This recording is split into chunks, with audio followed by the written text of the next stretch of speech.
Oh, and people, we can start that. We can start all of this by building our own communities. And that's another topic. David is very involved with what is called the State National Society, where they have successfully formed communities that live exactly as what we want, what we all want.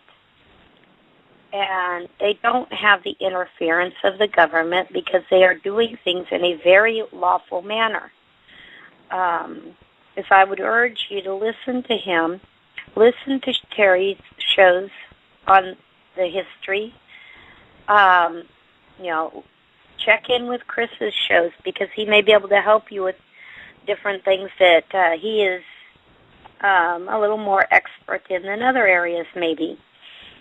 Yeah, we're pulling together the best of the best that we know and that we can find. And each of those people will have guests of their own on that they feel have more knowledge and are better equipped to help than what maybe they are, So it's only going to grow. It's only going to get better from here. But it takes all of us.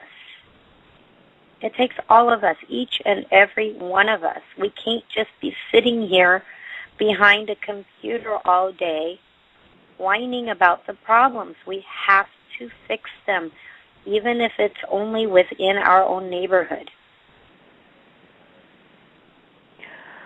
Someone just emailed me the source of that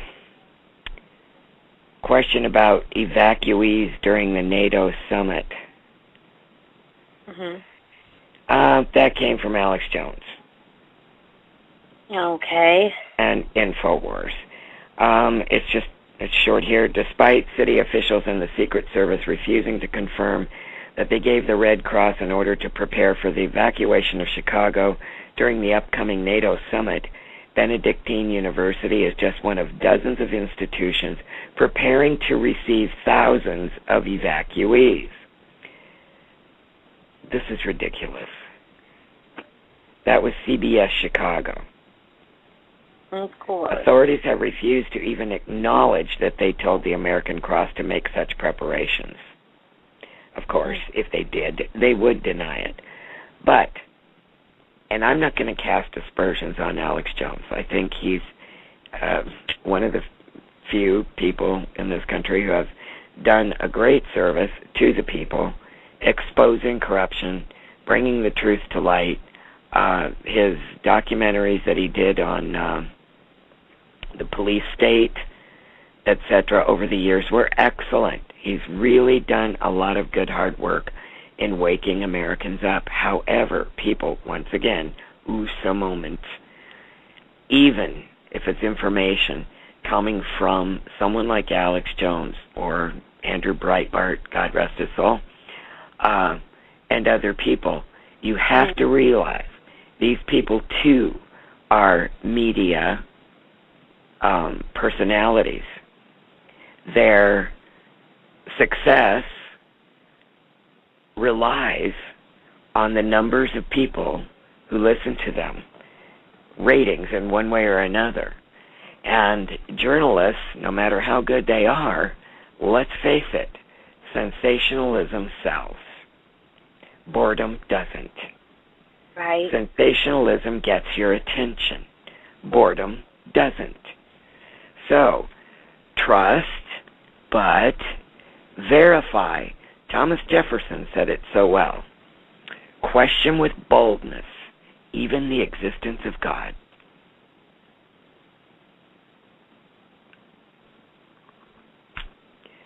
So. Yep, exactly. Just because Alex says it or reports it doesn't make it so. No. And it's the same with Drake or Wilcox or me. Anybody or Teri or me or anybody. Just because we say it does not make it gospel. You've got to do your own due diligence and research, learn, and implement the good things that you learn and the how-tos that you learn. there's some excellent sources for the real history. I urge everyone out there, if you haven't got a library card, get one. Start learning to use your library. And the way I find the best information in my library, and I'm lucky, I live in a tiny, tiny little town in the middle of nowhere, but we have one beautiful, excellent library that's tied into a statewide system, so that if there's anything I want at any library in this state, they'll get it for me. And I can do it online, and they'll call me even when it's there. But I find the best books are the ones that are the dustiest, and nobody ever checks them out. In the history section, on your state, on the country, on the world, those old, old books, because they were written before the U.S. government took over the media, the printed word, the education system, and they've got the real scoop in them. Use your library. Mhm. I'm amazed at some of the stuff I've learned.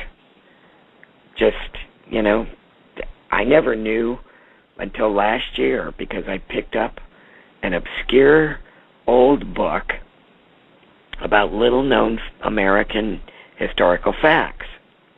2 books I got that summer.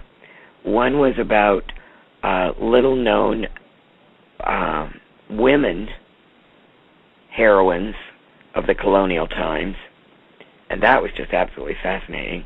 And the other one was little-known history, and I never knew until I read that book that George Washington, at a young age, actually was responsible for starting the French and Indian War, which was also referred to overseas as the 7 Years' War, simply because he disobeyed a direct military order. And he never owned up to it. He tried to make up for it, but he never told the truth about it, never owned up to what he did. Right. Now, I wouldn't have known that if I hadn't discovered that book. I was just browsing through the oldest section of my library's history books and came across it. Right. These are important things to know. The cherry tree thing that they teach in school with George Washington, that never happened. It was an absolute out-and-out lie. And yet they'd rather teach our kids that than because he made a foolish decision at a young age. He was a very young man when he did that. Just, barely out of short pants, But because of this foolish decision, he started a war that lasted 7 years on the other side of the ocean and killed unknown, untold numbers of American colonials and Indian peoples, just because he disobeyed an order. But they don't want to teach you that. And here's a very important lesson.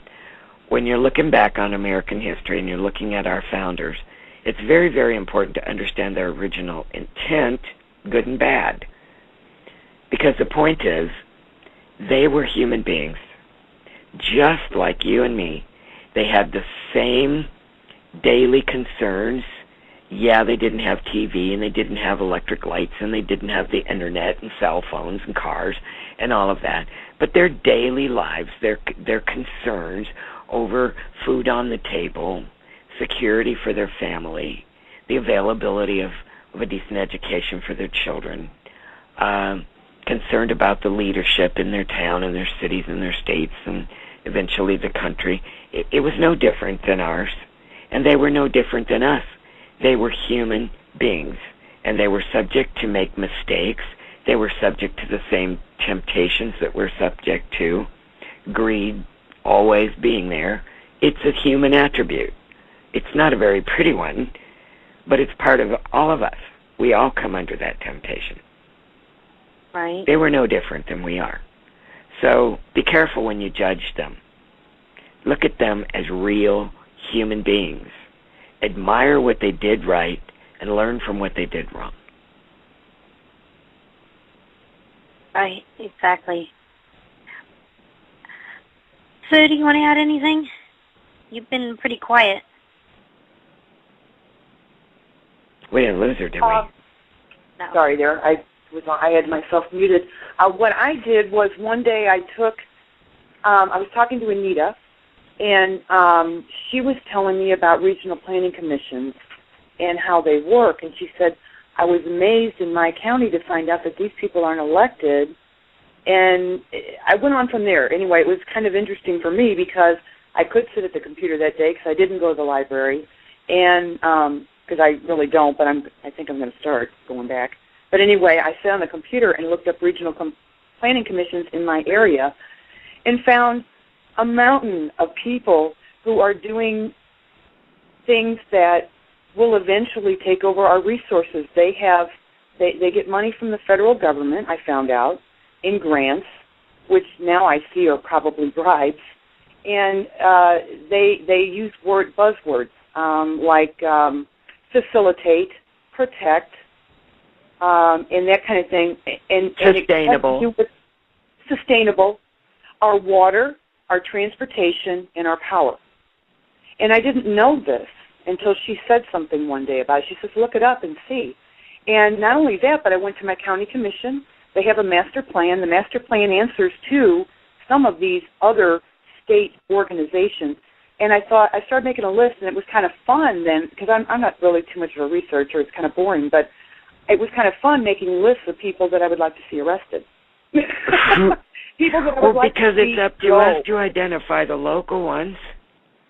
Right, and, there might be a time where, okay, we do go back to common law. What do I want to see gone, and how can I identify these people for someone else?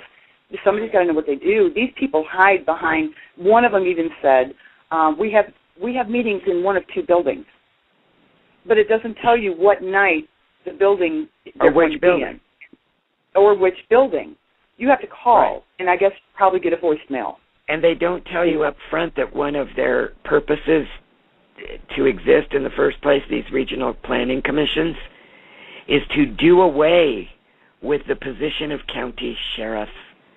And people, if you don't know it, this is one of the details of your Constitution and a constitutional republic that is the most important thing to you.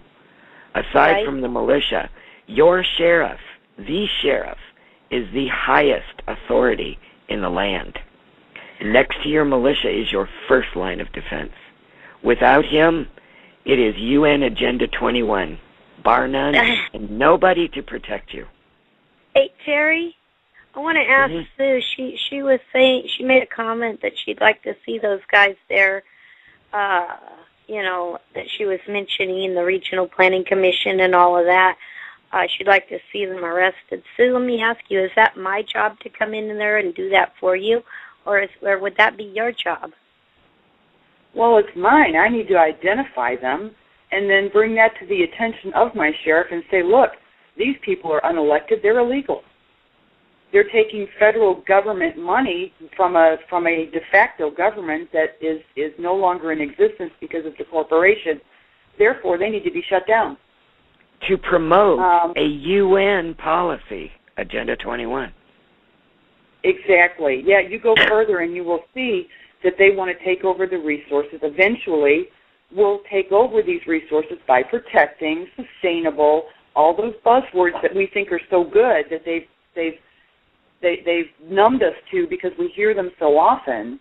But none of these people have been elected by the people. A lot of people don't even know these entities exist and who they are. I looked up a couple of the people that are on the higher part of the board.